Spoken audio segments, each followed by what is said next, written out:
నమస్తే, welcome to Mitra Telugu TV. ఈరోజు మనం అనంతపురం జిల్లా యాడికి మండల కేంద్రంలోని మోస్ట్ సీనియర్ నాయకులు బాలా రమేష్ బాబు గారితో ఉన్నాము. సో ఇక రాబోయే ఎలక్షన్లలో కూడా ఎలాంటి పరిణామాలు జరగబోతున్నాయి, అదేవిధంగా చాలా సీనియర్ నాయకులు కాబట్టి ఆయన రాజకీయ ప్రస్థానం గురించి కూడా మనం తెలుసుకునే ప్రయత్నం చేద్దాం. నమస్తే అన్న. నమస్కారం అమ్మ. అన్న, ఈ రాజకీయ ప్రస్థానం ఎలా జరిగిందన్న? ఫస్ట్ అంటే మాది కుటుంబ చరిత్ర యాడికి పంచాయతీ వరకు, అలాగే మండలంలో ఒకసారి ఆలోచిస్తే మా తాతగారి నుంచి దాదాపు 70 సంవత్సరాల నుంచి రాజకీయంలో మా కుటుంబం వస్తున్నాము. మొదట మా తాతగారు ఈ గ్రామ సర్పంచ్గా ఉండేవారు. అలాగే ఆ తర్వాత మా నాన్నగారు కూడా సర్పంచ్ అయ్యారు.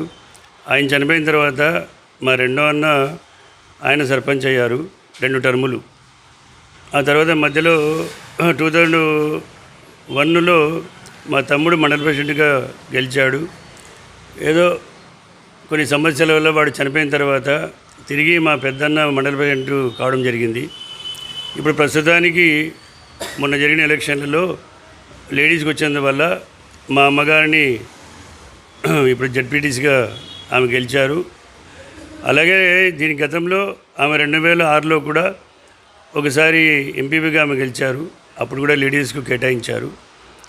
ఇంకా అప్పట్లో మా వదిన గారు లేడీస్కి వస్తే ఆమె కూడా మేజర్ పంచాయతీ అనే యాడికి గ్రామ పంచాయతీ సర్పంచ్గా ఉండేవారు.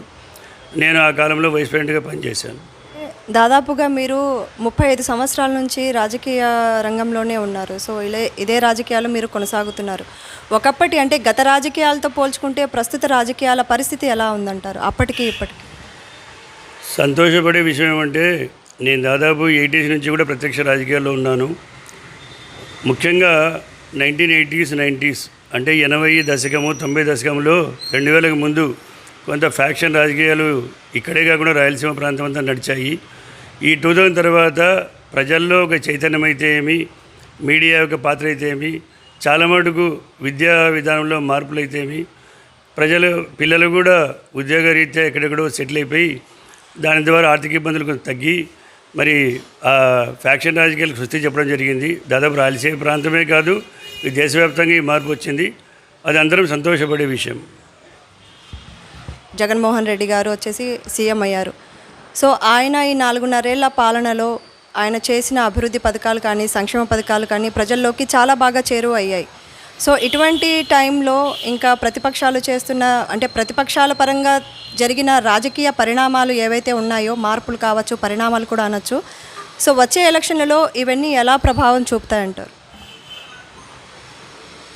శ్రీ వైఎస్ జగన్మోహన్ రెడ్డి గారు ఆయన గెలిచినప్పటి నుంచి నాకు తెలిసి ఒక సామాజిక న్యాయం అయితేమి, అలాగే సంక్షేమ పథకాలు ప్రధానంగా, అలాగే రైతుల పట్ల సమస్యలు, ఇతరత్ర అనేక సమస్యలపైన ఆయన ప్రజల మన్ననలు పొందాడని నేను విశ్వసిస్తున్నాను. ఎందుకంటే మనం ఒకసారి ఈ డిప్యూటీ సీఎంల నియామకమే తీసుకుంటే చరిత్రలో ఇంతవరకు భారతదేశ చరిత్రలో కనివిని ఎరుగము. నాకు తెలిసి 28 రాష్ట్రాలు 9 కేంద్రపాలిత ప్రాంతాలు ఉంటే మనం చరిత్రలో తీసుకుంటే ఒక 8 రాష్ట్రాలు 12 రాష్ట్రాలు దాదాపు 2 సీఎంలు చేయడం జరిగింది. 2 డిప్యూటీ సీఎంలు చేశారు. ఆ తర్వాత 5 మంది డిప్యూటీ సీఎంలు చేయని చరిత్ర ఇంతవరకు చరిత్రలో లేదు. ఈరోజు ఆ 5 మంది కూడా తీసుకుంటే ఒకరేమో కాపు సమాజ వర్గానికి సంబంధించిన వారైతే, మరొకరు బీసీ, ఒకరు ఎస్సీ, ఒకరు ఎస్టీ, ఒకరు మైనారిటీ. ఇక్కడే మనము సామాజిక న్యాయం అనేది మనకు అర్థమవుతుంది. అదేవిధంగా ఈ పథకాల విషయం తీసుకుంటే రైతులకు ఏమేమి కావాలా, రైతు బంధు, రైతు పెట్టుబడి, ఈ విధంగా విషయాలు ఆలోచించి మరి వారికి అది అందుబాటులోకి తేవడం అయితేమి, అలాగే పెన్షన్ పథకము చరిత్రలో కనివిని ఎరగని విధంగా 2250 రూపాయలతో స్టార్ట్ చేసి చివరి సంవత్సరమైన ఈ సంవత్సరం దాదాపు 3000 కూడా చేయడం జరిగింది. దీంతో ముఖ్యంగా మనము గ్రామీణ ప్రాంతాల్లో చూస్తాం. గ్రామీణ ప్రాంతాలే కాదు, పట్టణ ప్రాంతాలు ఎవరైనా కూడా ఈనాడు పిల్లల ఒక స్వతంత్రీకరణ అయితేమి, వాళ్ళ ఇండిపెండెంట్ లైఫ్కి అలవాటు పడి పెద్దలను చూసేదే కనుమరుగవుతున్న విషయం. అటువంటి పరిస్థితుల్లో ముఖ్యంగా గ్రామీణ ప్రాంతాల్లో ఆ ముసలివారికి ఎవరు తోడు లేక వృద్ధాశ్రమాలు ఆశ్రయించాల్సి వస్తూ ఉంది. ఇటువంటి పరిస్థితుల్లో వాళ్ళకు ఒక 2500 3000 ఇది వాళ్ళ చేకూరడంతో వాళ్ళు జగన్మోహన్ రెడ్డి గారిని ఒక దేవునిగా భావిస్తున్నారు. అదే కాకుండా ఈ మధ్యకాలంలో వచ్చిన కొన్ని పథకాలు గమనిస్తే నేను నిజంగా చాలా సంతోషానికి గురయ్యాను. అది మనం సర్టిఫికేట్ల విషయం ఎన్నోసార్లు మేము కూడా సభలో చెప్పడం జరిగింది. కొన్ని సర్టిఫికేట్లు చాలామంది మనం పట్టించుకోము. అది ఆయన ఒక కార్యక్రమం రూపొందించి ఒక దాదాపు 8 రకాల సర్టిఫికేట్లు 8 రకాల సర్టిఫికేట్లు అందుబాటులోకి తెచ్చి అది కూడా అధికారులే ఆ గ్రామానికి వెళ్ళి అక్కడికక్కడ వాళ్ళు చాలాసార్లు ఇష్యూ చేయడం జరిగింది. అలాగే వారి సమస్య తెలుసుకొని ఒక వారం లోపల వాళ్ళకి ఆ సర్టిఫికేట్ ఏర్పాటు చేయడంతో చాలామందికి ఈ సమస్యలు తీరిపోయినాయి. అలాగే జగనన్న సురక్ష అనే పేరుతో మరి ఆరోగ్య సమస్యలు చాలా ఉంటాయి గ్రామీణ ప్రాంతాల్లో. వారికి తీసిపోయే దిక్కులేకనో మరి వాళ్ళు పోలేని పరిస్థితి, అలాగే ఆర్థిక ఇబ్బందులతో దూరంగా ఉండే ఏ అనంతపురమో అలాంటి హాస్పిటల్కి వెళ్ళలేని వారంతా వారికి డాక్టర్లనే చేరుకు తెచ్చి వారి ఆరోగ్య సమస్యలు అటెండ్ చేయడం అనేది చాలా మంచి కార్యక్రమంగా మనం చూసాం. అలాగే ప్రజలు కూడా చాలా సంతోషపడ్డారు. ఇలాగా అనేక కార్యక్రమాలు తెచ్చి ఇంకా మనకు ముఖ్యంగా మన యాడి గ్రామంలో అందరికీ తెలుసు చేనేత కార్మికులు ఎక్కువ ఉన్నారు. మరి ఇటువంటి వారికి 24,000 రూపాయలు దానికి మన మొగ్గాల కింద వాళ్ళకి ఇవ్వడంతో చాలామంది హర్షిస్తున్నారు. మేము వెళ్ళినప్పుడు కూడా వాళ్ళ మొగ్గాల్లో మాకు తెలుస్తుంది. మన ఎమ్మెల్యే గారు కూడా గతంలో గుడ్ మార్నింగ్ ప్రోగ్రాం అనుకోండి, ఈ గడప గడప ప్రభుత్వం రాకముందే ఆయన మరి మొత్తం ఇల్లు తిరగడం స్టార్ట్ చేశారు. ఆ తర్వాత కొంత ఈ ఊరంతా కంప్లీట్ అయిన తర్వాత మళ్ళీ గడప గడప కార్యక్రమం కూడా పోవడం జరిగింది. ఇలాగ 2-3 సార్లు మేము వెళ్ళి చూస్తే ఆడవారు ఎంతో సంతోషంగా నవ్వుతూ కనపడ్డాము. వాటిల్లోనే వాళ్ళ సంక్షేమ పథకాలతో ఎంత ఆనందంగా ఉన్నారనేది మాకు అర్థమవుతుంది. అలాగే నేను ఆయన పక్క నుండి చూసినప్పుడు హయ్యెస్ట్ అంటే దాదాపు ఒక 3 ఏళ్ల కాలంలో ఒక్కొక్కరికి 3,70,000 రూపాయలు దాదాపు రావడం కూడా మేము గమనించాము. అంటే దాదాపు మినిమం ఒక సంవత్సరంలో 50,000 నుంచి లక్షకు మించి వస్తుందంటే వారు ఏ పని చేయకుండా వాళ్ళ జీవనం గడిచిపోయే గ్రామీణ ప్రాంతాల్లో వాళ్ళ జీవనం గడిచిపోయే పరిస్థితులు ఏర్పడ్డాయి. కాబట్టి మాకు తెలిసి ప్రజలంతా సంతోషంగా ఉన్నారు. జగన్ గారి మీద అభిమానం ఉంది. ఇంకా ప్రతిపక్షాలు అంటారా, ఎవరి ప్రయత్నం వాళ్ళది. మామూలుగా ప్రతిపక్షం అంటేనే వాళ్ళది ఏం చేస్తారో చెప్పుకోవడము, ఎయిటి వాళ్ళ లోపల ఎత్తి చూపడము అది సహజం. కాబట్టి ఎవరి కొద్దీ వాళ్ళు మేము గెలుస్తామని కూడా తప్పులేదు. ఇక అదేవిధంగా చూసుకుంటే రైతులకు రుణమాఫీ అనేది ఇంకా చేయలేదు అనేసి అంటున్నారు కదా. ఇంకా ఎలక్షన్లు కూడా చాలా దగ్గరలో వస్తున్నాయి కాబట్టి ఈ రైతుల రుణమాఫీ ఎలా చేయబోతున్నారు? మా రుణమాఫీ విషయం సీఎం గారి దృష్టిలో వాళ్ళు క్యాబినెట్ మీటింగ్లో తీసుకునే విషయాలు ప్రజలు ఆశిస్తారు. ఒకవేళ ఏమాత్రం అవకాశం ఉన్నా ఇచ్చిన హామీలన్నీ దాదాపు 90 to 99% ఇప్పుడు ఆయన తీర్చడం జరిగింది. మరి ఆయన ఉద్దేశంలో తప్పకుండా ఉంటుంది. అది వారు తీసుకునే నిర్ణయం తప్పకుండా తీసుకుంటారని కూడా ఆశిస్తున్నాం. గ్రామ సచివాలయ వ్యవస్థ ఏర్పడడం వల్ల ఎలా మేలు చేకూరిందంటారు? స్పెషల్గా ప్రజలకు ప్రత్యేకంగా ప్రజలకైతే తప్పకుండా వెసులుబాటు కనబట్టినాం. ఎందుకంటే మనము ఒక ఈ సేవ కానీ లేకుంటే ఎంఆర్ఓ కార్యాలయం ద్వారా వెళ్ళాలంటే ప్రజలకు చాలా ఇబ్బందికరంగా ఉండేది. ఇప్పుడు సచివాలయ వ్యవస్థ వచ్చిన తర్వాత అంటే అప్పట్లో మండల ప్రజలంతా ఒక మండల హెడ్ క్వార్టర్కి వచ్చి ఇక్కడే నమోదు చేసుకునే కార్యక్రమం ఉండేది. ఇప్పుడు సచివాలయ వ్యవస్థ వచ్చినాక ఒక 2 పంచాయతీలు కలిపి ఒక సచివాలయం ఏర్పాటు చేయడంతో ఎక్కడెక్కడ ప్రాంతానికి డీసెంట్రలైజేషన్ జరిగిపోయింది. కాబట్టి ప్రజలకు కూడా అందుబాటులో అధికారులు ఉంటే తప్పకుండా వారి కార్యంగా త్వరగా సులువుగా నెరవేరుతుంది కదా. కాబట్టి అది చాలా వెసులుబాటు అయింది. ఇక కార్యకర్తలు నాయకులు అంటారా, తప్పకుండా వీరికి ఆ పని అంతా తగ్గినట్లే. అది సంతోషదగ్గ విషయమే. ప్రజలు కూడా సంతోషపడుతున్నారు ఆ విషయంగా. మన యాడికి మండలం కేంద్రంలోనే ఆల్రెడీ అంగన్వాడీ వర్కర్స్ కూడా కొన్ని సమస్యలు అనేది ఎదుర్కొంటున్నారనమాట. సో వాళ్ళు ఆల్రెడీ సమ్మె కూడా స్టార్ట్ చేశారు. అంటే ప్రభుత్వం తరపు నుంచి వాళ్ళకు ఎలాంటి స్పందన లభిస్తుంది, ప్రభుత్వం ఎలా స్పందించలేదు, ఇంకా అయితే స్పందించలేదనే వాళ్ళ మెయిన్ ఎలిగేషన్ కూడా ఉంది. దీని మీద ఏమంటారు? రాష్ట్ర వ్యాప్తంగా తీసుకున్నా, దేశవ్యాప్తంగా తీసుకున్నా, ఒక పంచాయతీ పరిధిలో తీసుకున్నా కూడా ఏ ఒక వ్యక్తికి ఏ నాయకునికి 100% 100% ప్రజలంతా సంతోషపరచడం సాధ్యం కాదు. ఏవో 1-6 సమస్యలు సమాజం అనే తర్వాత ఉంటాయి. దానికి తగినట్లు సరైన టైంలో సరైన నిర్ణయం తీసుకుంటారని నేను భావిస్తున్నాను. ఇక ప్రజల విషయానికి వస్తే మీరు ఆల్రెడీ గడప గడపకు ప్రభుత్వం అనేసి వెళ్తున్నారు, తర్వాత ప్రచారాలకు కూడా వెళ్తున్నారు, పర్యటిస్తున్నారు. సో ఇలాంటి సమయంలో ప్రజల నుండి ఎటువంటి స్పందన ఇంకా ఏమైనా సమస్యలు అనేసి దృష్టికి తీసుకొస్తున్నారా? లేదమ్మా, దాదాపు ఆయన గెలిచినప్పటి నుంచి చాలాసార్లుగా ప్రతి మండలము ప్రతి గ్రామము అనేక పర్యాయాలు 3-4 సార్లు తిరగడం జరిగింది. అరకొర సమస్యలు ఉండనే ఉంటాయి. ముఖ్యంగా ప్రధాన సమస్యలు ఏం దృష్టికి రాలేదు.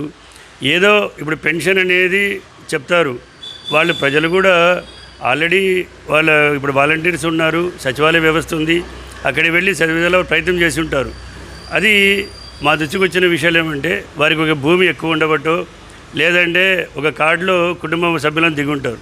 కాబట్టి అటువంటి వ్యక్తి ఎవరైనా ఉద్యోగానికి పోతే గవర్నమెంట్ ఉద్యోగం ఉన్నప్పుడు వాళ్ళకి అది ఎలిజిబిలిటీ ఉండదు. కాబట్టి ఇటువంటి ప్రయత్నాలు ఆల్రెడీ చేసినా కూడా ఒక నాయకుడు పోయినప్పుడు ప్రజలకు ఒక ఆశ ఉంటుంది, ఏమో ఆయన దృష్టికి తీసుకెళ్తే నెరవేరుతుందేమో అని ఒక ఆశ ఉంటుంది. దాని ద్వారా వాళ్ళు తెస్తే కూడా చాలా మటుకు ఎమ్మెల్యే గారు కానీ మండల నాయకులైన మేము కానీ ఇంకా ఇతర నాయకులు కూడా ఏదో విధంగా వాళ్ళకి తీర్చే ప్రయత్నం అయితే చేశాము. చాలా మటుకు ఆవిడ నెరవేరి ఏదో కొద్దిగా గొప్పగా మిగిలిండొచ్చు. వాళ్ళ అర్హత లేనప్పుడు మనం ఏం చేయలేం. ప్రభుత్వము కొన్ని గైడ్లైన్స్ ఇచ్చి ఇది అర్హత అని చెప్పినప్పుడు ఆఫీసర్లు కూడా ఆ గైడ్లైన్స్ని ఫాలో అయ్యే చేయాల్సి వస్తుంది. కాబట్టి అటువంటివి లేదంటే ఏదన్నా ఇప్పుడు హౌసింగ్ టైంకి పోయి వీళ్ళు చేసుకుంటారు, లేదంటే టెక్నికల్ డిఫాల్ట్ టెక్నికల్ మిస్టేక్ వల్ల 1-6 ఎక్కడైనా బిల్లులు పెండింగ్ పడితే అవి దృష్టికి వచ్చినప్పుడు అవి కూడా నెరవేర్చడం జరిగింది. ఎప్పటికప్పుడు పెద్దగా సమస్యలు అయితే ఇప్పట్లో మా దృష్టికి రావడం లేదు. అదేవిధంగా చూసుకుంటే అంటే గత వారం రోజుల్లో జగనన్న కాలనీలు ఇంకా శాంక్షన్ అవ్వలేదు, గృహాలు కట్టివ్వలేదు అనేసి ధర్నా చేయడం కూడా జరిగింది. సో ఇది ఈ లోపమా లేకపోతే ఈ జాప్యమా ఎక్కడ జరిగిందంటారన్న? నాకు తెలిసి చాలా ఇళ్ళు కూడా ఇక్కడ తయారైనాయి. కొన్ని ఏదో పెండింగ్ ఉన్నట్లు మాకు కూడా దృష్టికి వచ్చి కొంతమంది అప్పుడప్పుడు వస్తుంటారు. మరి అది వాళ్ళను ఇంజనీరింగ్గా సంప్రదించినప్పుడు ఆ టెక్నికాలిటీస్ వలన ఏదో కొంత పెండింగ్ అన్నట్లుగా చెప్పారు. అవి కూడా ఎమ్మెల్యే గారి దృష్టికి వెళ్తే రీసెంట్గా ఆయన కూడా వాళ్ళను సమావేశపరిచి చెప్పడం జరిగింది. అతి త్వరలో అవి కూడా పరిష్కారం అవుతాయని వాళ్ళు చెప్పినట్లు మేము విన్నాము. ఇక రానున్న ఎలక్షన్లో చూసుకుంటే మనకు ఎక్కువ టైం కూడా లేదు, చాలా తక్కువ సమయంలో మనకు ఎన్నికలు కూడా రాబోతున్నాయి. సో ఈ ఎన్నికల్లో ఎలాంటి ప్రణాళికతో లేదా ఇంకా ఎలాంటి ప్రజలకు మేలు చేకూర్చే హామీలతో ఇంకా జనాల ముందుకు వెళ్దాం అనుకుంటున్నారు? హామీలు మేము ఇచ్చేదానికి ఆయన జగన్మోహన్ రెడ్డి గారు మిగిల్చలేదు అనుకుంటున్నాను. దాదాపు ప్రజల పల్సును ఆయన అర్థం చేసుకొని, ఎందుకంటే సుదీర్ఘంగా వారి తండ్రి గారు ఆయన అప్పుడు పాదయాత్ర చేసి ప్రజలకు ఏం సమస్యలు ఉన్నాయో వాళ్ళ దృష్టికి వచ్చాయి కాబట్టే ఈనాడు సంక్షేమ రూపంలో ఇన్ని కార్యక్రమాలు చేపట్టారు. కాబట్టి ప్రజలు కూడా ఎక్కడైనా లోకల్గా చిన్న సమస్యలు ఉన్న నీళ్లు అప్పుడప్పుడు ఏదైనా మోటార్ ట్రబుల్ ఇచ్చో ఇలాంటి సమస్యలు వస్తే అవన్నీ గ్రామ స్థాయిలో మేము పరిష్కరించుకుంటూ పోతుంటాము. అలాగే ఇంకా ప్రజలందరి దృష్టిలో పెట్టుకొని మరి జగన్మోహన్ రెడ్డి గారు ఎమ్మెల్యే గారు ఎన్నో హామీలు ఇచ్చి నెరవేర్చడం జరుగుతూ ఉంది. ఎందుకంటే మరి ముఖ్యంగా ఇందాక చెప్పినట్లు దాదాపు ఈ 5 సంవత్సరాల్లో ప్రతి గ్రామము 3-4 సంవత్సరాల కంటే ఎక్కువే తిరగడం జరిగింది. కాబట్టి అడపా ఏదైనా సమస్యలు వచ్చినా ఇప్పటికప్పుడు తీర్చడమే జరిగింది. కాబట్టి ఈరోజు ప్రజల్లో కూడా ఇన్నిసార్లు తిరిగినాం కాబట్టి మాకు కూడా పెద్దగా వ్యతిరేకత కనబడట్లేదు. ప్రజలు కూడా సహకరిస్తున్నారని అనుకుంటున్నాము. ఇక ప్రతిపక్షాల విషయానికి వస్తే, సో ప్రతిపక్షాలు కూడా చేస్తున్న విమర్శలకి తర్వాత ఇప్పుడున్న ప్రభుత్వము ఎలా ఎదుర్కోబోతుందంటారు ఎన్నికల సమయం? మనం నిత్యమో చూస్తుంటే మా మీడియా వారు మీకే తెలుసు ఇంకా బాగా మాకంటే. మామూలుగా రాజకీయ పార్టీలు అన్న తర్వాత ప్రతిపక్షము పక్షం వారు లేని పార్టీలు సహజం. అది రాజకీయం అంటేనే లోటుపాట్లు ఎత్తి చూపుకోవడమే. కాబట్టి ఎవరి వ్యూహాలు వారికి ఉంటాయి. ఆ విధంగా మరి జగన్మోహన్ రెడ్డి గారి వ్యూహం ఒకటే, వై నాట్ 175 అందరూ విన్నదే. కాబట్టి మనం ఎప్పుడైనా ఇప్పుడు చిన్నప్పటి నుంచి పిల్లలు ఒక ఐఏఎస్ అచీవ్ చేయాలని మనం ప్రయత్నం చేస్తే కనీసం ఐపీఎస్ గ్రూప్ 1 కొట్టే దాఖలాలు మనం నిత్యం చూస్తుంటాం. కాబట్టి హయ్యెస్ట్ టార్గెట్ పెట్టుకోవడం తప్పేం లేదు. ప్రస్తుతానికైతే మాకు తెలిసి ఆయన వ్యూహం అదొకటే, వై నాట్ 175 నిరంతరం చెప్పేది అదే. ఇక ఈ మధ్య కాలంలోనే వై ఏపీ నీడ్స్ జగన్ అనే కార్యక్రమం కూడా చేశారు కదా, సో ప్రధాన ఉద్దేశం ఏందన్న? అవును, ఇందాక నుంచి మాట్లాడడం కదమ్మా. ఒకటి సామాజిక న్యాయము, టాప్ హైరార్కీలో మనం టాప్ మేనేజ్ ఎక్కడ తీసుకుంటే అక్కడి నుంచి ఆయన స్టార్ట్ చేశారు. కాబట్టి నిత్యము మండల వ్యవస్థ కావచ్చు, గ్రామ స్థాయిలో కావచ్చు, ఆ సామాజిక న్యాయం అనేది ఒక ప్రధాన ధ్యేయము. రెండోది ప్రజలు పేదరికం నుంచి బయటపడాలంటే సంక్షేమం చాలా ముఖ్యము. మూడోది ఒక అభివృద్ధి, విద్యా విధానం, వైద్యము, ఇవన్నీ కూడా ఎప్పటికప్పుడు ఇప్పుడు గతంలో ఉన్న పాత బిల్డింగులన్నీ ఎంతో ఆధునీకరించడం జరిగింది. అలాగే వైద్య పరంగా కూడా ఎన్నో మార్పులు, వాటి బిల్డింగులు కొత్తవి కట్టడము, అలాగే రైతులకు ఆర్బీకే కేంద్రాలు, ఇవన్నీ కూడా డెవలప్మెంట్లో భాగమే కదా. కాబట్టి అన్ని విధాల అటు సంక్షేమం అయితేమి, అభివృద్ధి అయితేమి, అన్ని రంగాల్లో ఆయన చేసుకుంటూ సామాజిక న్యాయం చేసినప్పుడు ప్రజలు తప్పకుండా సంతోషంగానే ఉంటారు. ఇప్పుడు తెలంగాణ రాష్ట్రము ఫర్ ఎగ్జాంపుల్ హైదరాబాదు అనేది ప్రధాన కేంద్రము, ఎక్కువ ఆదాయం అక్కడి నుంచే చేకూరుతుంది. అటువంటి తెలంగాణ రాష్ట్రం కానీ ఇతరత్ర రాష్ట్రం ఏవి తీసుకున్నా కొద్దిగా గొప్పగా అప్పు ఉంటుంది. కాబట్టి అప్పనే సహజం. మనము ఓవరాల్గా నెట్వర్క్ చూసినప్పుడు అది అర్థమవుతుంది. కాబట్టి విమర్శించేటప్పుడు కేవలం అప్పును చూపించే విమర్శిస్తే అది సబబు కాదు. కానీ ఓవరాల్గా ఏం జరిగింది అనేది ప్రధానం. ఇప్పుడు మీరు అన్నట్టుగా అన్న రాజకీయ పరిణామాలు ఏ విధంగా అయినా జరగచ్చు. ఎందుకంటే మనం సపోజ్ ఎగ్జాంపుల్గా తీసుకుంటే కర్ణాటక ఎన్నికలు కావచ్చు, అదేవిధంగా తెలంగాణ ఎన్నికలు కూడా కావచ్చు. సో రాజకీయ పరిణామాలు ఇంత అతివేగంగా చేంజ్ అవ్వడానికి కారణం ఏమంటారు? నాకు తెలిసి ఇప్పుడు చేంజ్ కావడం అంటే ఒక్కొక్క రాష్ట్రం ఒక విధంగా ఉంటుంది, ఒక్కొక్క ప్రాంతం ఒక విధంగా ఉంటుంది. కాబట్టి కొన్ని చోట్ల లీడర్షిప్ లోపాలు కావచ్చు, మరికొన్ని చోట్ల వాళ్ళు చేసే అభివృద్ధి కార్యక్రమాలు ప్రజలకు నచ్చకపోవచ్చు, ఏదైనా కావచ్చు. కాబట్టి మనం ఒక ప్రాంతంలో ఒక ప్రాంతాన్ని పోల్చలేము. రాజకీయంలో ఎప్పటికీ ఏదైనా సాధ్యమే. రాజకీయంలో చెప్తుంటారు కదా, శత్రులు మిత్రులు అవుతారు, మిత్రులు శత్రులు అవుతారు. మీరు అన్నట్లు ఏదైనా ఫాస్ట్గానే ఉంటుంది. కాకపోతే ఎవరి ప్రయత్నం వాళ్ళకి వాళ్ళ ఎయిమ్స్ ప్రకారం, వాళ్ళ టార్గెట్ ప్రకారం వాళ్ళు పోతుంటారు.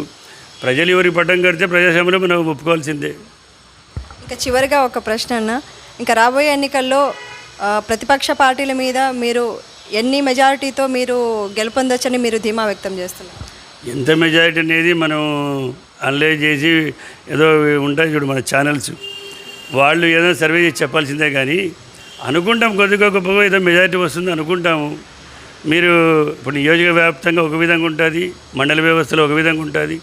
మనం ఎన్నో అనుకుంటాం ప్రతిసారి. ఎందుకంటే పచ్చగాములలోని పచ్చగా కనపడుతుందని చెప్పి మనం ఏ పార్టీలో ఉంటే మా పార్టీని మెజారిటీ వస్తుందని మనం చెప్తాం. కానీ ప్రజల తీర్పు ప్రధానం, అది శిరోధార్యం. కాబట్టి లెట్ us బి పాజిటివ్. అంతవరకు మెజారిటీ ఎంత అనేది మనం నిక్కచ్చిగా చెప్పాలంటే కష్టం. మెజారిటీ వస్తుంది. రైట్ అన్న, థ్యాంక్ యూ. చివరిగా యాడిగి మండల ప్రజలకు క్రిస్మస్ శుభాకాంక్షలు, అడ్వాన్స్ క్రిస్మస్ శుభాకాంక్షలు. అలాగే జనవరి 1 నూతన సంవత్సర శుభాకాంక్షలు. అలాగే మిత్రా ఛానల్ వారికి ఇక్కడికి వచ్చి మాకు ఈ అవకాశం ఇచ్చినందుకు ధన్యవాదాలు తెలియజేసుకుంటూ సెలవు తీసుకుంటున్నాను. నమస్కారం. థ్యాంక్ యూ అన్న.